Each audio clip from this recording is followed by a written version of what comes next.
episode of Fermented Fiction. On this podcast, we drink beer, roll dice, and debate the best films, books, and shows in the genre fiction realm with our distinguished guests.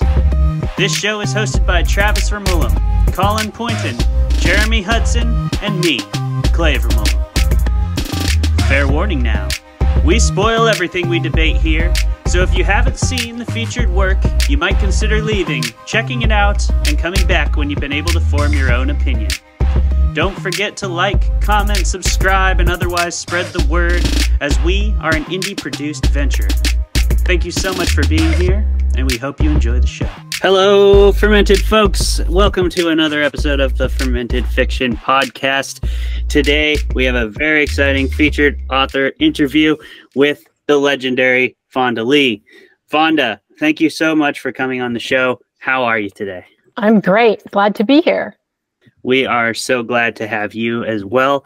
If you listeners don't know who Fonda Lee is yet, by the end of this podcast, you certainly will. And you've been doing yourself a gross disservice by not reading her work. So get out there and do that by clicking all the links and following her on all the stuff that'll be down in the comments and stuff. So yeah, Fonda, can you bring us in and tell us a little bit about who you are as an author and where you're at right now and how you got into it all? Sure. So I am a science fiction fantasy novelist. I've written a number of works. I started off publishing in 2015. My debut novel was a young adult science fiction novel called Zeroboxer, and I followed that up with a duology, Exo and Cross Fire. And I'm most well known for my epic fantasy trilogy, the Green Bone Saga, which starts with Jade City, goes on with Jade War, and concludes with Jade Legacy. And there are also a couple of spin-offs to that series, a short story collection called Jade Shards, and a novella called the Jade Setter of Janloon. And I recently released another standalone fantasy novella called Untethered Sky. And I've got other projects in the works that we can talk about a bit more later, but that's me in a nutshell. Awesome. All right. And so that is your sort of, since you got into publishing, but when did you start writing and how did you get into it in the first place? I was one of those kids who was a voracious bookworm. I was always being picked up at library closing time by my mom and devoured a ton of science fiction and fantasy when I was young. I was a big fan of Narnia Chronicles and Prydain Chronicles, and then later on, Anne McCaffrey, Ray Bradbury, Isaac Asimov, all of that. So I was a big fan of the genre starting off, and was always writing little stories to myself just for my own enjoyment. I had a very long bus ride, 45 minutes each way with, no iPad, no mixtapes, nothing like that. So I just had a pad of paper and a pen, and I would write stories. And I did not actually think that writing was a real career that I could do, but I just continued to dabble with it when I went out and did my day job. So I had a degree in business. I worked in business consulting and corporate strategy for 10 years, and then got bit by the writing bug hard again. And was like, I am not getting younger. If I'm going to ever have a chance of fulfilling this pipe dream of being a published author and writing a real book, I better get started. So I started working on a novel that I ended up trunking, and then I wrote another novel, and then I wrote Zeroboxer, which became my debut. And since then, I haven't looked back. I got one book published and was like, this was fun. Let's do it again. So here I am. That kind of leads me to the first question I have of, I read your background, and there's two things that seem to really shine forth on what you're about the author section and any background stuff you've put out there. Your business background obviously really stands out in the Green Bone Saga, with all the dealings with the foreign markets and getting the business side of the government of Janloon out into the world was really cool. It seemed like you'd been behind the scenes. And also your martial arts background, because my brother and I both have been in martial arts our entire life. We were collegiate wrestlers, and I now still do some MMA. And I think the action scenes really show as well written to that type of audience. Can you speak to kind of the difficulties and easements that having those backgrounds really led into your novel writing and bringing that into context. Yeah, you hit it on the head. I have had my other passion be martial arts for many, many years. Started training when I was in my early teens and have, kept it up as I've moved and switched careers and so on. So when it came to writing, they say write what you know, right? And so there's a lot of my personal background that goes into that. Certainly both the business background and the martial arts background. When it comes to putting action scenes on the page, that really helps me to have a sense of what I want to accomplish visually, and I really want the action scenes to feel very grounded. And to have a sense of realism, even when they are in a speculative fiction setting. And I've written combat scenes in space, and with advanced biotech, and with magical jade. And I love having that speculative element come into a combat scenario, and then combine it with what I know from martial arts, but also what I research, because it's fun to research something that I'm passionate about. I remember writing my first book, Zeroboxer. I had to sit down and watch hours and hours of UFC, which was book research. That's what I had to do. Tough.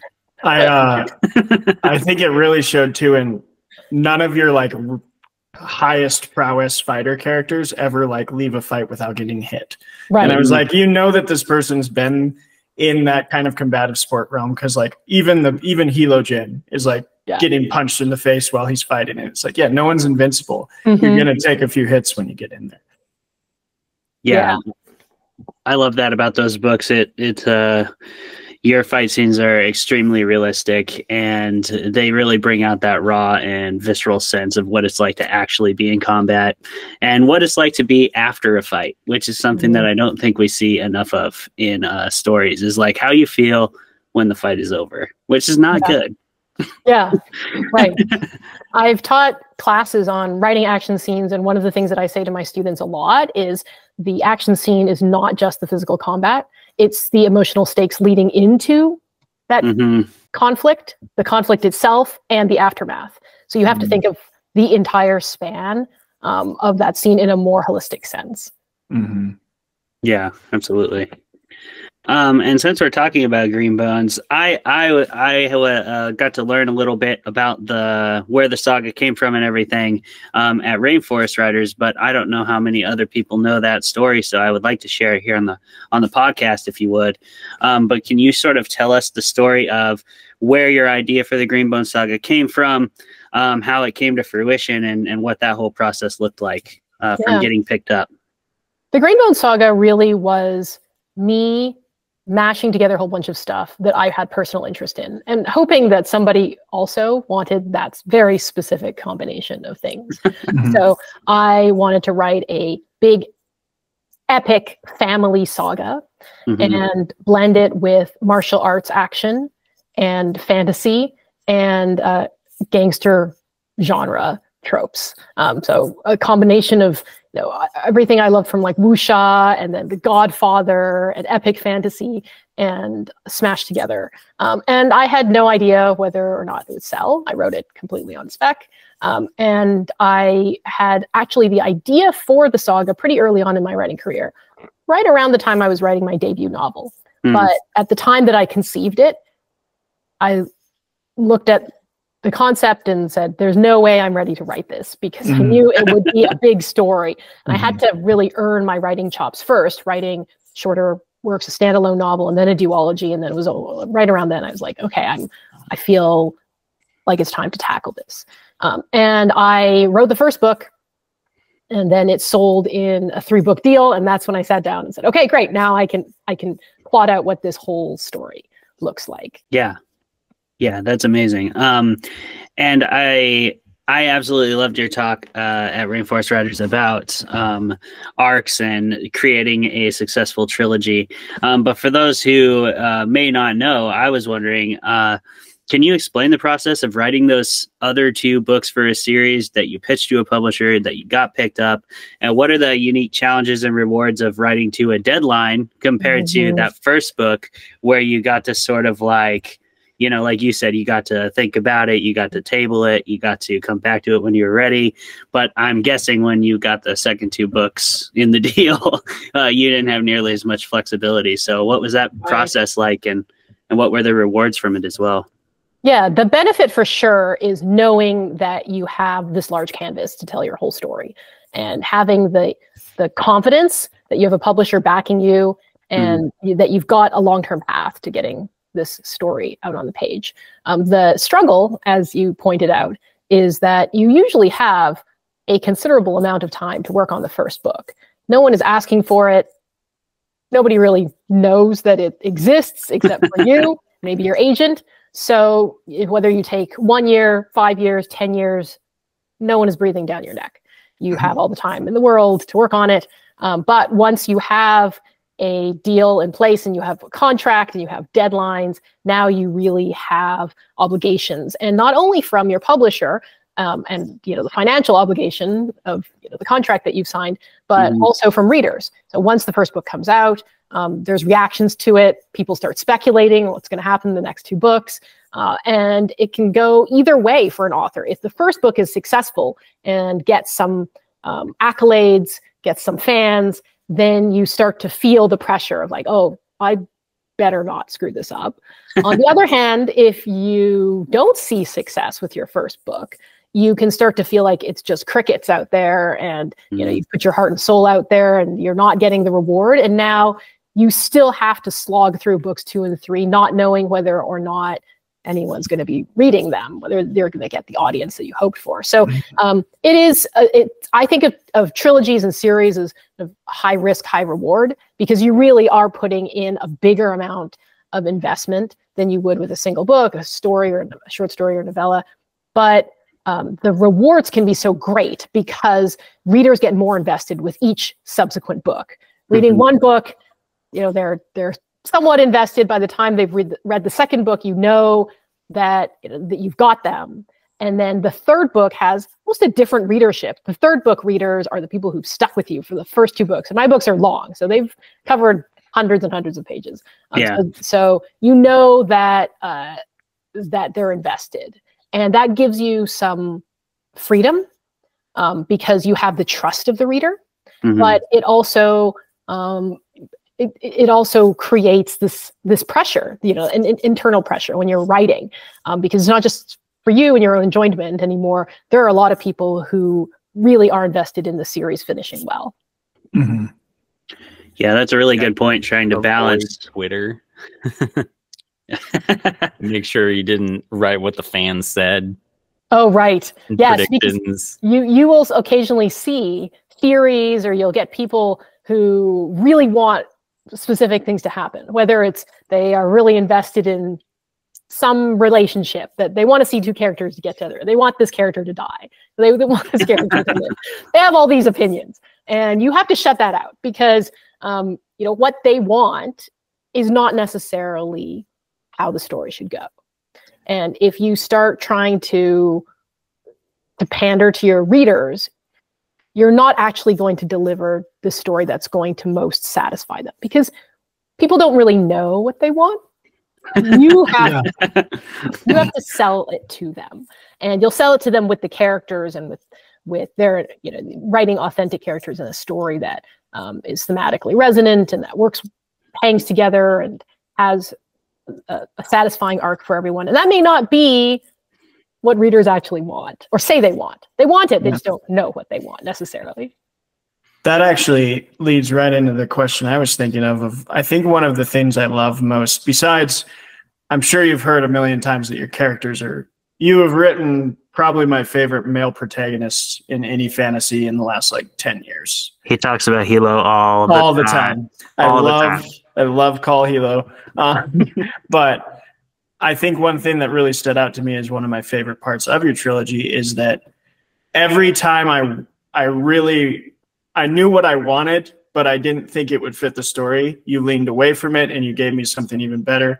And every time where I was like, man, I really hope this trope shows up, it would show up. And like, how do you, as a writer, kind of sometimes have that intuition to lean into more of the like familiarity when it seems right and lean away from it when it seems, because that seems like it'd be a hard balance to strike. It is a balance for sure. And I think really it comes down to a sense of intuition for the genre. So you know where the genre has expectations that your reader is going to be looking for, right? Like, so for example, you know, I know that at its heart, this is a family saga and it's a gangster family drama. So a lot of the major turning points are going to be death, murder, and betrayal. That's just comes par for the course with this genre, right? So of course, you know, there are going to be some unexpected assassinations, you know, some dramatic shootouts. You know, you're going to look for those things. And as a writer, if I am telling you this is the genre that I'm writing in, it is my obligations, my duty to deliver on some of those things that you're expecting. But you know, at the same time, I am wanting to deliver the unexpected and to kind of take what's familiar and something that is an ingredient that you know is coming, but to deliver it in a different way, you know, to give it a different flavor. It is almost like cooking a dish, right? Like if you go to a seafood place, you know there's going to be seafood. You expect there to be seafood, but it's a really exceptional seafood restaurant if it takes those base ingredients and it does something new with them that gives you unexpected flavor. Maybe it combines them with ingredients that you didn't think could go with seafood, but they do. So it is that balance, right, of knowing your genre, knowing your readership, but then telling a story that feels different. And you are never necessarily going to hit it right on the head for every reader. So there are going to be readers that are going to be like, you know, I thought that this, whatever reason, they're like, oh, I didn't like how this was so different from what I was expecting. And there's going to be readers who on the other side are like, I felt like this was unoriginal and you didn't do different things. So people are going to have differing opinions. You just have to find that place for yourself. And at the end of the day, if you write the story that you will enjoy, most likely you will find readers who have similar enough tastes that they will enjoy it as well. Yeah, I really think your balance on that racked up the tension in a lot of scenes. Like I'm specifically thinking of the collapse of the government building, and mild spoiler, there's two like really important characters buried in the rubble, and you get these 2 chapters of just like watching the news, waiting for, and in my head I was like with the family and I was like, they could die. Like I believe that Fonda Lee would kill these people, but I also believe that they'd live. And sitting on that edge of my seat was a fantastic experience. So, yeah, I think a lot of the trust that you build with the reader has to be done pretty early on, right? So one of the things that I wanted to make sure happened in Jade City was I sent the signal to the readers that anything could happen. Anyone can die. And having built that level of trust/distrust with the reader of like, oh, I trust that you will take me places that maybe I don't expect, but that you'll make it work, gave me a lot of freedom by the time I came to Jade Legacy. And I loved seeing readers saying, I don't know who's going to live, because you don't know who's going to live. No, and that was one of Travis and I talked about that a lot, that turn that you're referring to in Jade City, without any spoilers. But that was one of those things that it did a really good job of putting the reader in the place of the ancillary and supporting cast too. Because it was like, well, without this guy, this family's screwed. Like, how is anybody going to make it? And then it's like, well, we're about to find out. You did a great job with that. I was wondering too, you were talking earlier about some theories and stuff that you saw floating out there. Was there ever a fan who just like nailed it? Not everything. So there were definitely fans who predicted a specific element or two, but not the whole arc. And I mean, that would have been hard to do because there were so many moving pieces. Mhm. And Right. I think also the third book, because it covers such a long span of time, was unexpected just in its format. So the biggest reaction that I got from readers before Jade Legacy was published was I sent a little sort of teaser out where I mentioned, oh, the third book is going to cover like 30 years of time or something like that.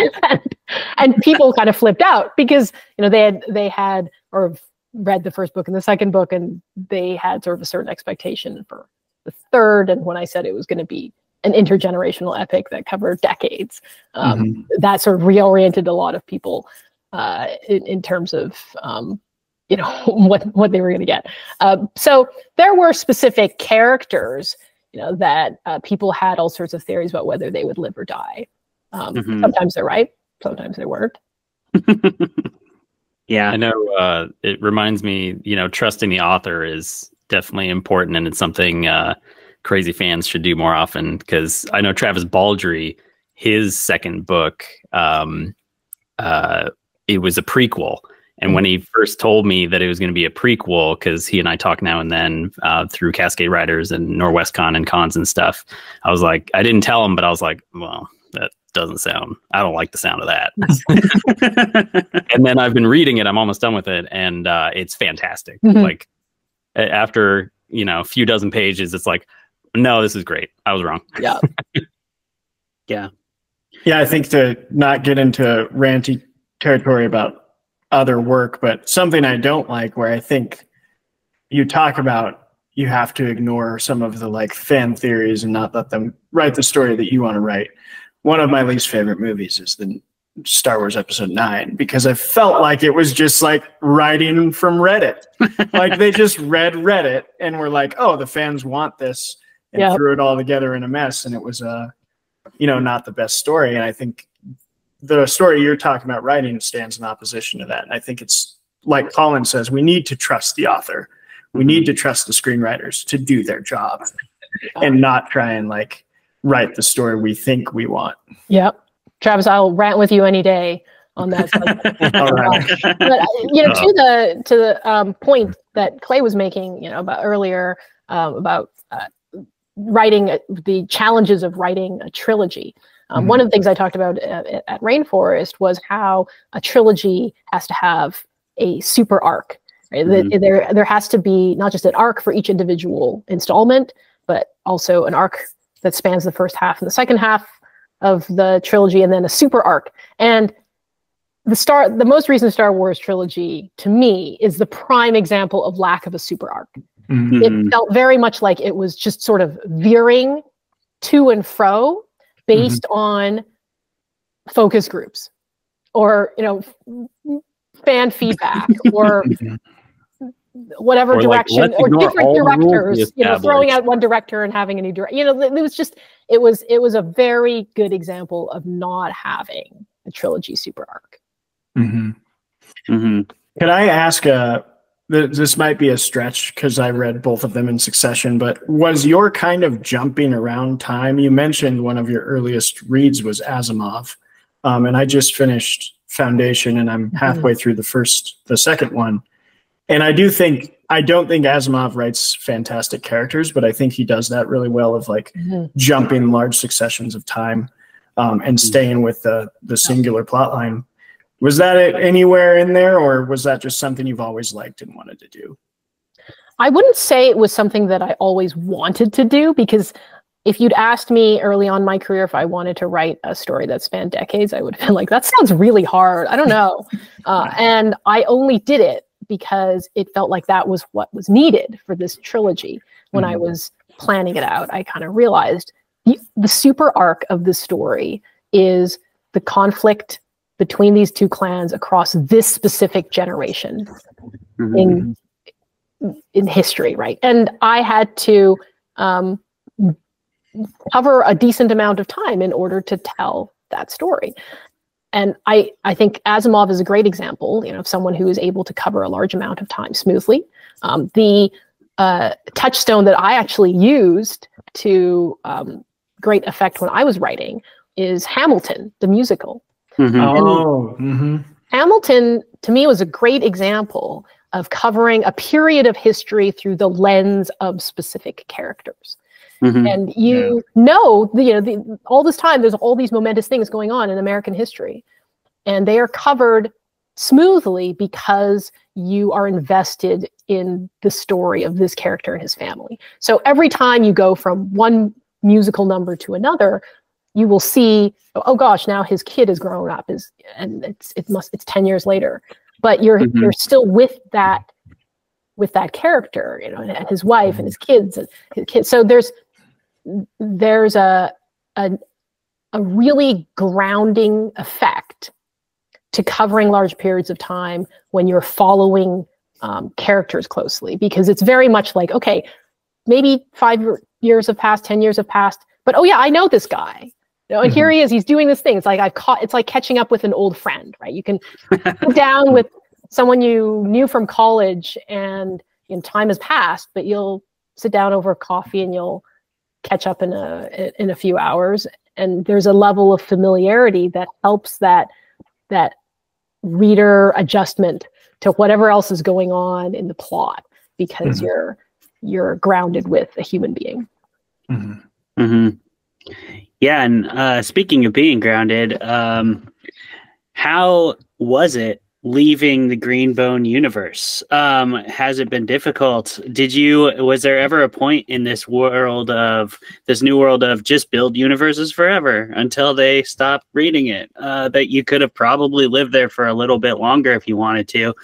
How has that transition been? Has it been difficult, or have you been enjoying being done with that long epic slog? Or what's it been like? Both, honestly. It has been difficult, and it's also been a relief to some extent. So on one hand, by the time I was nearing the end of writing Jade Legacy, I was like, good Lord, please let this be over. I've been writing this trilogy for years and years and years. Like, I have all these other ideas. They're all backlogged. I haven't been able to work on any of them because of this trilogy. So there was an element of being just very relieved to be done. And also being extremely relieved that the trilogy was complete. Fantasy series have a risk factor with them of going on forever and not being finished. And that was something that I wanted to avoid, because I love fantasy trilogies, but I also love stories that end. So there was definitely, for me, a motivation to keep it a trilogy and to tell a complete story and not have it drag on to 4 or 5, 6 books. On the other hand, I got so well ensconced in that world that I felt like I could have written many, many more stories and books if I wanted to. And the further I get away from it now, the more I start to imagine going back to that world and writing in that in that story landscape again, because it had a whole sort of tone to it that I just became very fluent in. Like, I'd sit down to write a Green Bone Saga chapter and it would be like sort of pouring out, because I sort of knew that world so well. I didn't have to stop and think about the world every few pages. So I'm writing a new project now where I don't have that level of familiarity, and it's back to that square one experience of like writing and being like, okay, now they're going to eat. Wait, what are they going to eat? Or like, hey, now they're going to this building. What is this building? And so there's so many little questions that are popping up just because I'm in a new world, and it's super fun, and it is a really enjoyable task. But I can also see the appeal of staying in a story world for longer and just continuing to write in it. I didn't want to like wear out my welcome with that world, if that makes sense. But people have often asked me, oh, would you ever go back? And I used to say, no, I'm done. But now I'm not so sure. I always wonder if in your new projects, with authors who've written sagas like you have, do kind of ghost traits of previous characters ever carry over, where you're writing a new character and you're like, oh, that's a very like Andon behavior that I'm putting into this. Like, does that ever happen? That hasn't so far. Maybe because those characters just felt so distinct to me by the end. I knew them really well. But you definitely do, as you write more books, start to see kind of recurring motifs or character traits, that do kind of crop up. And sometimes you second guess yourself. You start saying, wait, have I done that already? Have I done enough of those types of characters? Because you do start to question yourself a little bit. But fortunately, the deeper you get into the story, usually it sort of sorts itself out. It feels like its own thing. I think for me, it wasn't too bad because I jumped from writing this big series to writing something very different. So my next work was a fantasy novella. It was really short, self-contained, single-person POV, pre-modern fantasy world, completely different from the Green Bone Saga in like just about every way. It was like urban to rural, long to short, multi-POV to single POV. So it was like I snapped the elastic band back and reset. And I think that helped. Yeah. How was that experience different? And what did you get out of it writing such a shorter work? Are you thinking you'll do more novellas? And is like how's the world building process for something that short? I imagine in many ways it's almost more difficult because you have to get so much with so little. It's a different challenge for sure, because you have less space and still have to convey a complete world. So the trick is to really hone it down to what the reader needs to know and then what you can infer. So for a story like Untethered Sky, I knew I'm not going to cover the politics and the fashion and the, all the geopolitics. Those things are just not going to have room in this story because it is so contained and it's about sort of this one character's journey. But everything can be inferred as being there with like little bits here and there. With something like the Green Bone Saga, I could cover quite a lot of ground because the characters went to different countries, a lot of time passed. There was just a bigger canvas, so I could world build to my heart's content, really. And both of those come with different challenges, right? One has the possibility of just kind of spiraling out of control and creating a situation where the author is just putting way more information than is necessary in a book just because they have the space. The other runs the risk of feeling underdeveloped, right? Like it's sort of surface level. And I think that, I enjoy both. I like the longer form, but I also like the refreshing experience of writing something and having it be done fairly quickly and just come out like, wow, that was really satisfying. So I do find that once I've done that one or medium or one form for a little bit, I get the itch to do something else. So now that after I wrote the Green Bone Saga, I did a short story collection and 2 novellas, and now I'm fantasizing about the next big multi-installment fantasy series. All right. Nice. Can you give listeners anything about what might be coming down the pipe, or is it all confidential right now? Well, that project, my new fantasy series that I haven't even started, sold, or dreaming of, is too early stage to talk about. But I do have a new science fiction standalone novel that is slated to come out in 2025 that I'm working on right now. Awesome. So that will be again a totally different world, and it's been fun to play in that. I'm calling it my cyberpunk samurai space opera. It's Last Contract of Isako. Oh, okay. Sweet. I love the sound of the blend of genres there. Very much. We would expect nothing less. And about that, the cyberpunk anime series came out a few months ago, flashed everywhere, and then at like Emerald City Comic Con, I saw so many cosplays from that, and it's kind of crazy that it's like been an RPG, and then, you know, video game, and then an anime. In some way, you know, those are completely different crowds of people, but now they're all loving that same thing, which is so strange. Does it worry you at all? Like, oh, now I got more subgenre stuff, like beats I got to put in there. Not really. Largely just because I kind of go into a story with an idea of what I want it to be, and it's going to be my own thing. So I don't try to react really to what else comes out. And I think, you know, some early career authors might get worried. They might be like, oh, well, this came out, like it's sort of, is that idea taken? Like, has that ship sailed? And that's never the case. It never happens, because books aren't like cars. Like, you don't need just one. You always need more of. And if all of a sudden, you know, something is taking off and is catching imagination, whether that's cyberpunk or romantasy or cozy fantasy or whatever it is, that just opens the doors, right? It gives it gives you more readership. So no, I don't worry too much about that.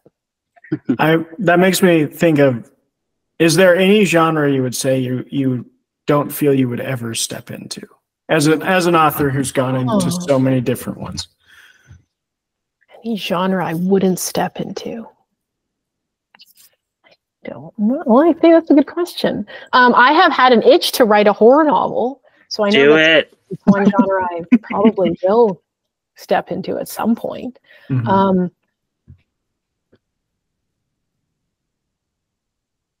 I don't envision myself writing a straight romance. Yeah. Why not? I just don't think I'm enough of a reader of that genre. I think you have to love the genre and be a reader of the genre to be a writer in that genre. And I enjoy having romantic subplots and have romance be a integral part of some of the stories I tell.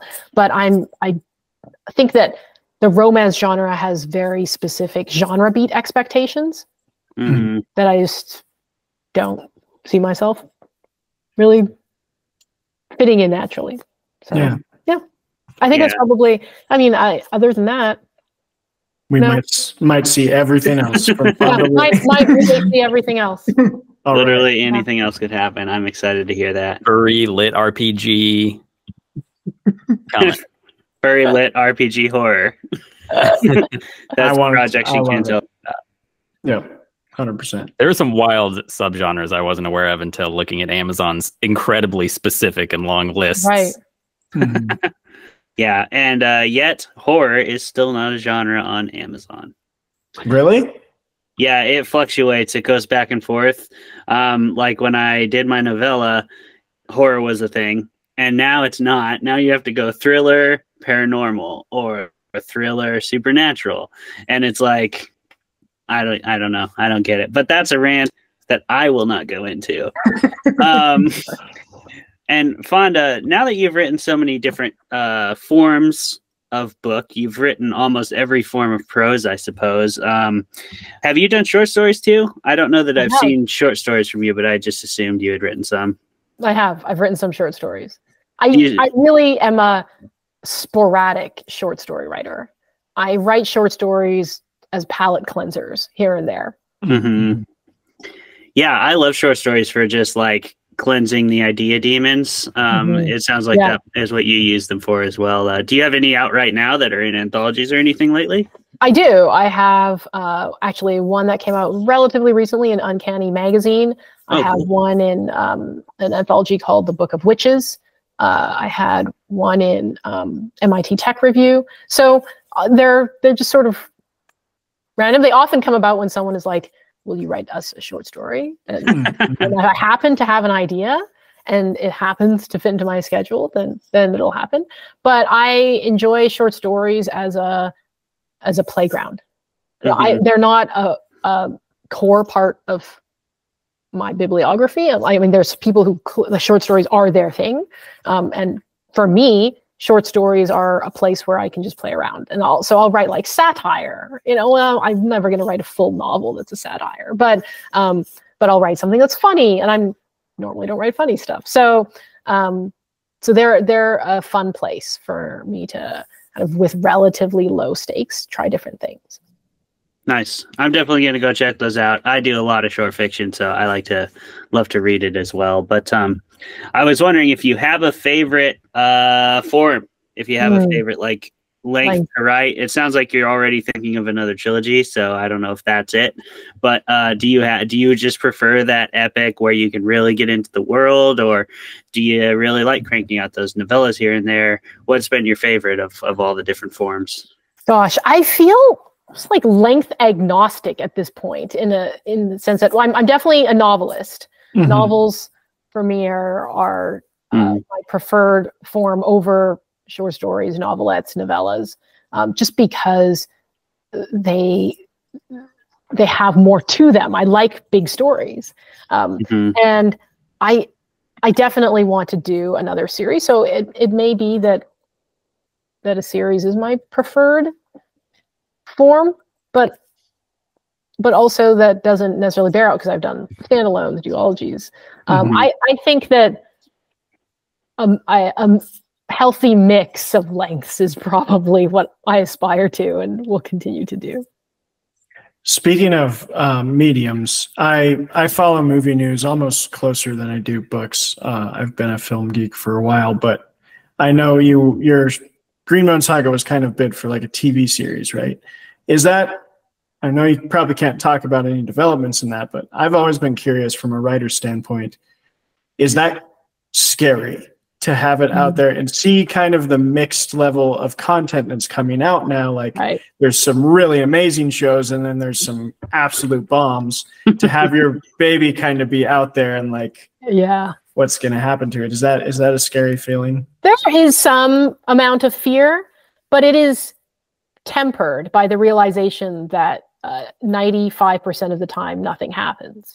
So your book gets optioned, which is exciting. And every once in a while you'll get the call from the studio and they'll be like, "Oh, we're doing this and that, and this development happens and that development happens." And sometimes it's the other way; it gets axed and gets canceled and whatnot. But I am of the firm belief that the adaptation is its own thing. And you sometimes have fantastic adaptations that are not similar at all to the source material. And like, for example, Annihilation. I love that movie. It is quite different from the book. Or The Shining, which Stephen King like famously disliked. It's a fantastic movie, right? But it's a good example of how you can take source material, change it wildly, and it can be successful, it can be unsuccessful. But as a novelist, to me, the books will always stand alone, right? Like they'll always be their own thing. And would I love to have a fantastic adaptation? Of course, like every author would love to see a fantastic adaptation that's true to the spirit of the novels and gets the casting right and has good writing and all that, right? Everyone would love that. But the odds of it actually making it to the screen are extremely low. And then the odds of it actually being good when it makes it to the screen are even lower. And then, so you can't expect that that whatever makes it to the screen is there to satisfy you as the author. It would be great if it did, but you can't count on it. So there's a certain amount of letting go that you have to do. Especially when it comes to Hollywood, because the author is often the last person to hear anything. Right. That's definitely true. I was wondering too, speaking to like this idea of letting go of some expectations and certain pressures that you face as an author.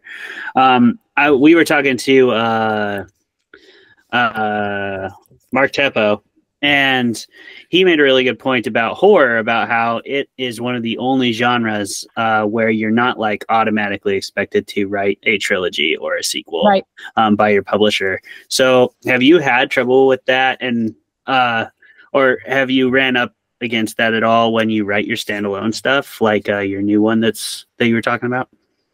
The irony is that my new one started off as a duology. I pitched it as a duology, and my editor said, "Fonda, are you sure? I don't feel like this is a duology.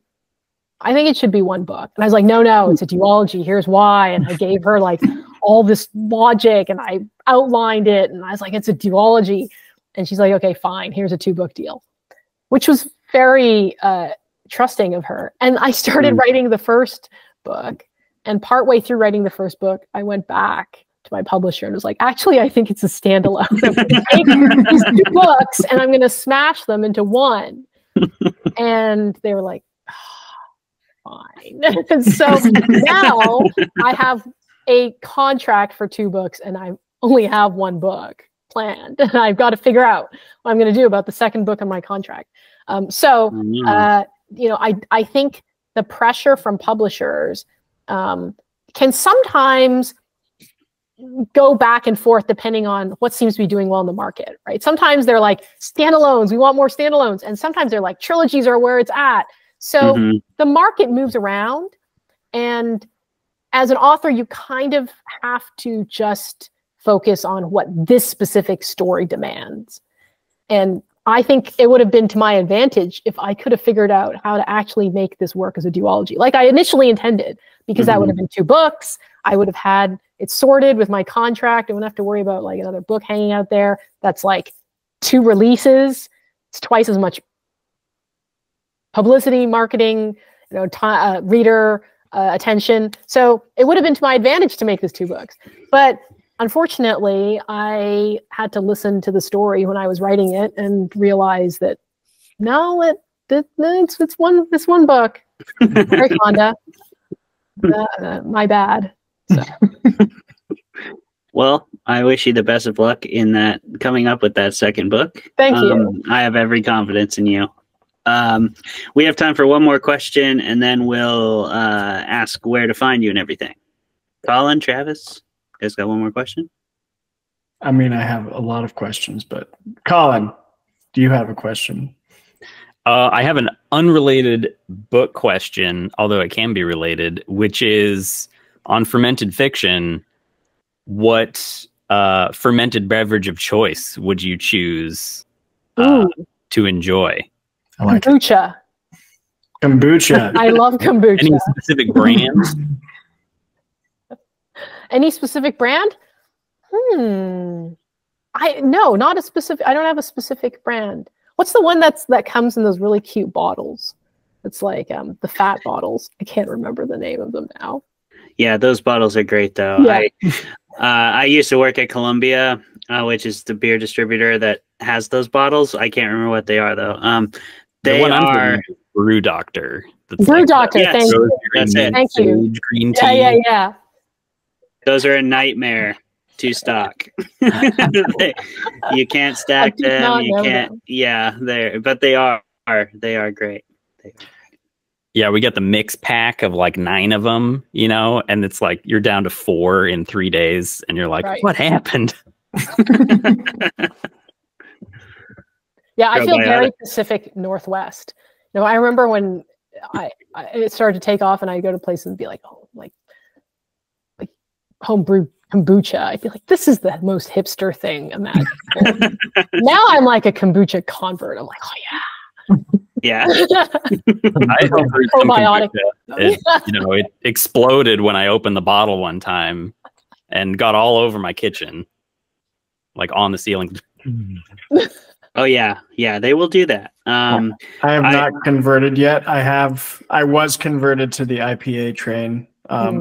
If you listen to any very early episodes of me and Clay's first show, Sinister Soup, we both were like, oh, we hate IPAs. IPAs are the worst. And then like halfway through the season, we both were like, do you like IPAs? No, yeah, I kind of like IPAs.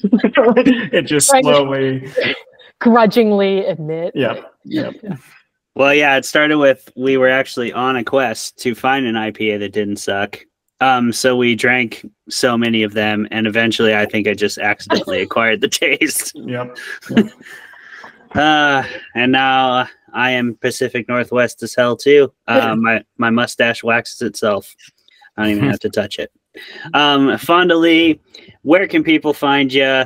What can we look forward to in the near-ish future? And yeah, is there anything else you want to say to the lads before we call it a night? As for where you can find me, I am online. My website is fondalee.com. I'm on Instagram at fonda.lee.